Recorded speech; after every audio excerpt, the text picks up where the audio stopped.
Political assassinations date back to ancient times when rulers, generals, and influential figures were targeted for power struggles, revenge, and ideological conflicts.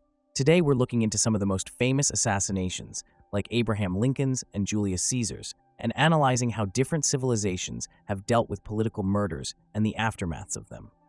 In all honesty, assassination seems like a low blow, something a bothered person would do. If you want to beat someone in the game of life, do it fair, and definitely don't do it by unplugging the other person's cord.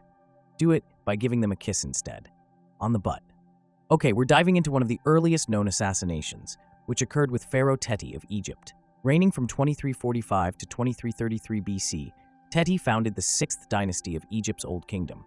However, Teti's reign ended abruptly when he was assassinated. Historical records by ancient Egyptian historian Manetho suggest a palace conspiracy involving high officials and possibly his own family. It's always the inside circle and the family, right?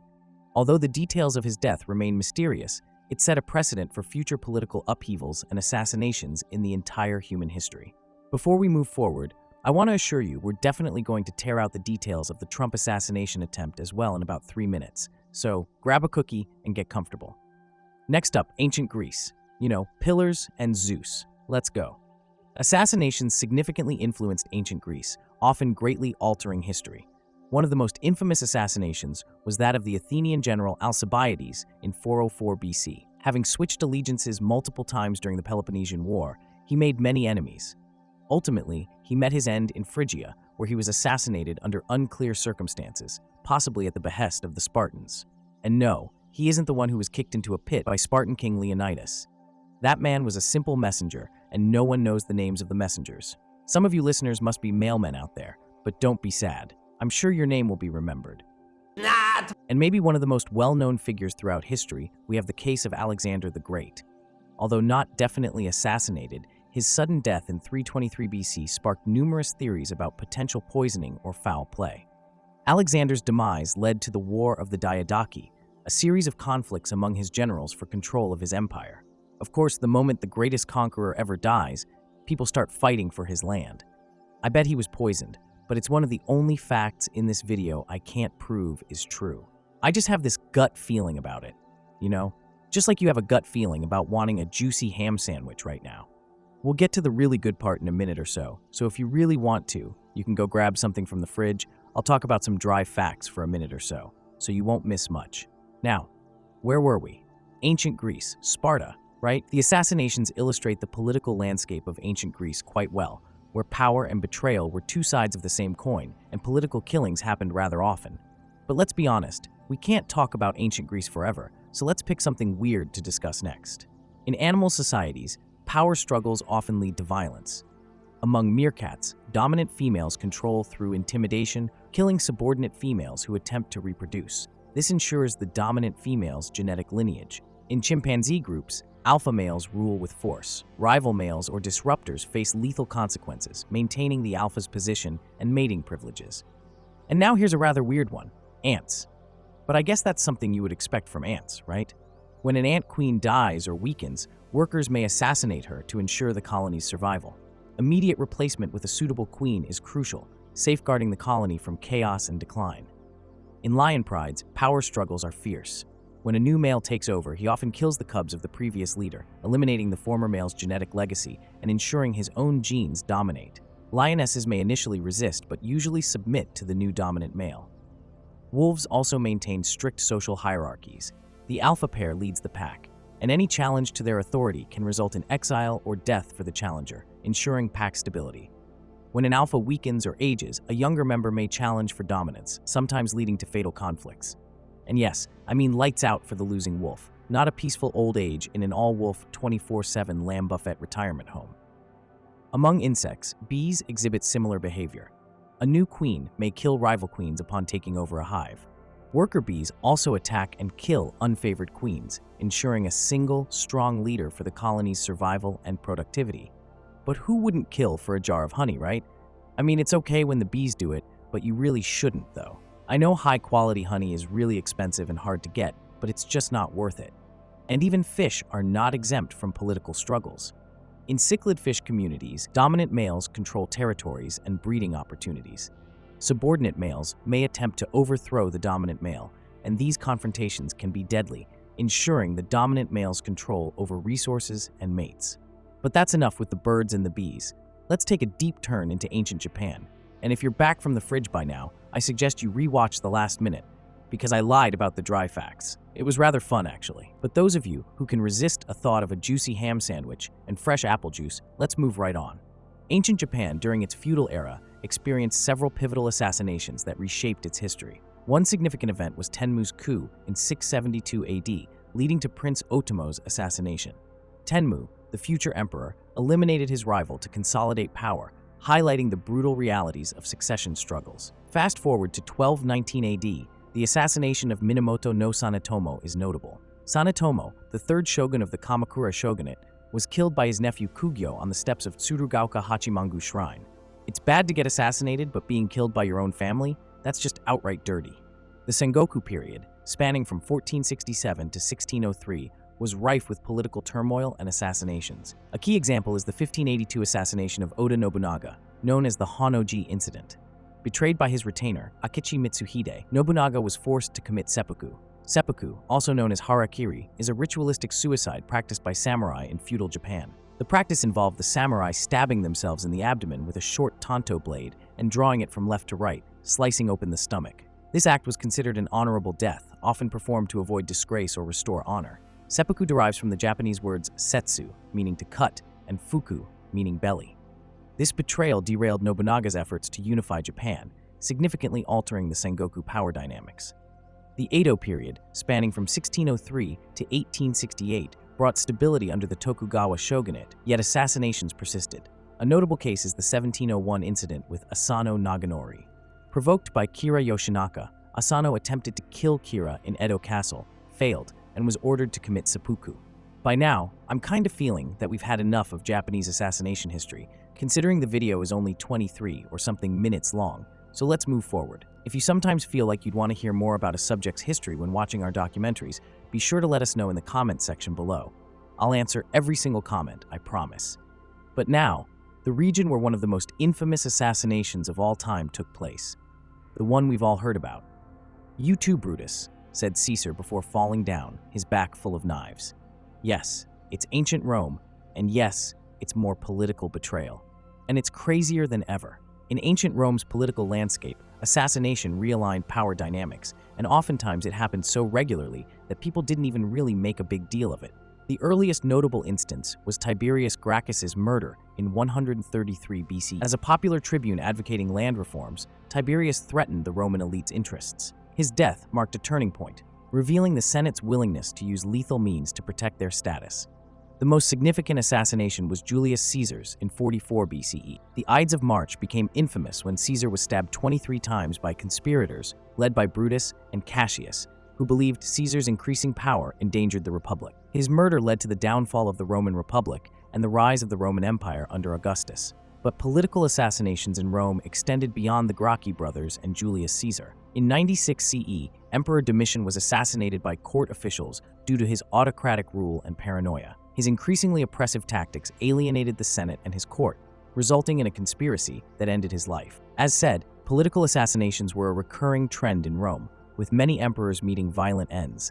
Each assassination reinforced the notion that violence was not just a consequence, but a catalyst shaping Rome's political landscape. But for a change, let's look at something fresher, because all this talk about ancient civilizations makes me feel old as well. But I'm not old. At least my soul isn't. We're not going to discuss Donald Trump's attempted assassination just yet, but another former president of the United States, the good old beardy who freed the slaves. You guessed it, it's Abraham Lincoln. On April 14, 1865, President Abraham Lincoln was shot by John Wilkes Booth, an actor and Confederate sympathizer, at Ford's Theater in Washington, D.C., during the play Our American Cousin. Booth accessed the presidential box, where Lincoln sat with his wife, Mary Todd Lincoln, and two guests. At approximately 10:15 p.m., Booth fired a .44 caliber Derringer pistol into the back of Lincoln's head. Shouting, "Sic semper tyrannis," Latin for "thus always to tyrants," Booth leapt onto the stage, breaking his leg but escaping. Lincoln, gravely wounded, was carried to Peterson House across the street. The attack shocked a nation just beginning to heal from the Civil War, marking the first assassination of a U.S. president and profoundly impacting the Reconstruction era. John Wilkes Booth's escape from Ford's Theater triggered a massive manhunt. Fleeing the city on horseback, he navigated southern Maryland with the help of co-conspirators. Booth and David Herold hid in a pine thicket before crossing the Potomac River into Virginia. Union troops pursued them relentlessly, searching for any trace of Booth. On April 26th, 12 days after the assassination, they trapped Booth and Herold in Richard Garrett's tobacco barn. Herold surrendered, but Booth resisted. The troops set the barn ablaze to force him out. Sergeant Boston Corbett shot Booth, who was then dragged from the burning barn. He died hours later from his wound. Booth's death concluded one of the most intense manhunts in American history. His co-conspirators were quickly captured, tried, and convicted, with several, including Mary Surratt, becoming the first woman executed by the U.S. government. After the whole mess, Vice President Andrew Johnson quickly became president, thus not letting the assassination disrupt the country's work. Lincoln's death turned him into a martyr for liberty and equality, solidifying his legacy. Monuments and memorials were erected in his honor, celebrating his Civil War leadership as a symbol of preserving the Union and ending slavery. And now, the pharaohs, whom I can't wrap my head around. Were they aliens? Were they humans with tall heads? How did they build the pyramids? No clue. But what we do know about are the dirty political games they play. In ancient Egypt, political assassinations were common due to fierce power struggles among royalty. A notable assassination is that of Amenemhat I, founder of the 12th dynasty, around 1962 BC. Historical records suggest he was killed in his palace by avaricious guards, orchestrated by his officials. Royal assassinations peaked during the Second Intermediate Period, which spanned from 1782 to 1570 BC, when Egypt was divided, fostering political instability. During this time, several rulers, including Seqenenre Tao, were documented as assassinated. Seqenenre Tao, a ruler of Thebes, was found with lethal skull wounds, indicating he was likely killed in combat, possibly due to the treacherous political environment of this era. It definitely wasn't a good time to be in power. And the intrigue extends beyond these rulers. Ramses III, a formidable pharaoh of the 20th dynasty, reigned from around 1186 to 1155 BC, and is believed to have been assassinated. His death is linked to the harem conspiracy, orchestrated by his lesser wife Tai to place her son Pentuer on the throne. Ramses III's mummy reveals a deep throat wound, corroborating ancient papyri detailing the conspiracy. Because, as always, who else is going to kill you than your beloved wife, right? One way or another, they'll always get you. Okay, I'm just kidding. Or am I? Anyway, the judicial proceedings were meticulous with harsh punishments for the conspirators, including forced suicides and other horrors. Whether driven by personal ambition, political rivalry, or external pressures, assassination was a constant risk for those in power. This culture of intrigue and peril shaped the political landscape of one of history's most fascinating civilizations, which was ancient Egypt. And now, the attempted assassination of President Donald Trump. On July 14th, a 20-year-old Thomas Matthew Crooks took a total of 18 shots and hit one of them, piercing Trump's ear. What we know so far is that the shooter went to a shooting range the day before the shooting, and after training for a while and buying 50 rounds of ammo, visited a hardware store and bought a ladder with which he later climbed to the top of the building, from where he took the shots towards Trump. As of today, information has leaked to the media that investigators found explosives in Crooks' car, but there were no links to him, ever searching explosives DIY courses online, or any traces of him visiting dark web. Police have searched the young boy's phone and laptop history, but how Crooks got a hold of an insane amount of explosives remains a mystery for now. How the Secret Service missed this one, I don't know. The whole thing seems a bit off. There are definitely more questions than answers right now, but I hope the tide turns on that one soon, and we'll learn the truth about the whole situation. Yeah, right? Like, that's ever gonna happen. But a man can dream, right?